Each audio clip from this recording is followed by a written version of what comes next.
Jody Santa Maria may madamdaming mensahe sa mga nanood ng Lavender Fields.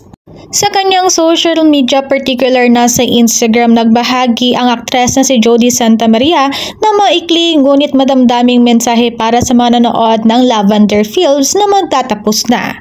Time flies. Finale MediaCon na for Lavender Fields. Parang kailan lang media launch ang ginawa namin. Ngayon, patapos na ang serye. Sa lahat ng dumalo, sa lahat ng sumuporta, sa mga taong hindi nagsawang manood, maraming salamat po sa inyo, saad ni Jody. Christine Hermosa, pinakilig ang netizens dahil sa birthday message ng aktres para sa kanyang asawa. Pinakilig na naman ng celebrity couple na sina Christine Hermosa at Oyo Soto ang kanilang fans and supporters dahil sa sweet birthday message ng aktres para sa kanyang asawa. Thank you, Lord, for Oyo, for his life and dedication to pursue you in all his ways. Thank you for loving me so much that you have blessed me with a God-fearing husband, exactly what I need in this world. I don't recall a time not having you in my side kasi literal hindi tayo naghihiwalay 24/7 and I wouldn't want it any other way.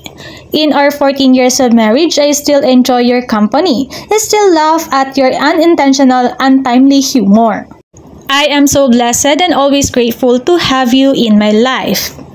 Ibang mensahe ni Christine Hermosa. Sunshine Garcia, nanganak na sa kanilang third baby ni Alex Castro. Finally ay may baby girl na ang dating sex bomb member na si Sunshine Garcia at ang asawa nitong si Alex Castro matapos isilang ni Sunshine ang kanilang third child na si Baby Alina. Ang masayang balita ibinahagi mismo ni Alex sa kanyang Instagram page noong Huwebes, January 9. Kalakip nito ay ang larawan niya habang karga ang baby, pati na rin ang larawan nilang tatlo ni Sunshine matapos ang panganganak.